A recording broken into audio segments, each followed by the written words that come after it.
আমি বিধানসভায় ছিলাম না, নাহলে বিধানসভা ওই ব্রাত বসুকে না ফেলে পেটানো দরকার ছিল।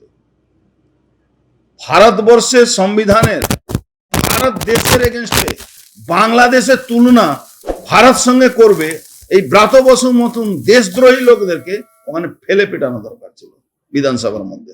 আমি ছিলাম না বিধানসভা, না তো আমি ওকে বুঝাতাম একটা মন্ত্রী কিভাবে ভারতবর্ষের কি তুলনা বাংলাদেশ সঙ্গে করছে, যে বাংলাদেশকে ভারতবর্ষ জন্ম দিয়েছিল। আরে সাসপেন্ড আমরা দেখেছি, বললাম না আমাদের দল একটু ভেজিটেরিয়ান দল আছে।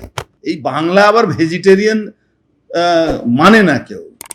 বাংলা মানুষ তার পাশেই দাঁড়ায় যে লোকটা বিধানসভার মধ্যে এই ব্রাত বসুর মতন লোকরা দেশের বিরুদ্ধে কথা বলছে, মমতা ব্যানার্জি দেশের বিরুদ্ধে কথা বলছে, আমরা বসে বসে শুনছি।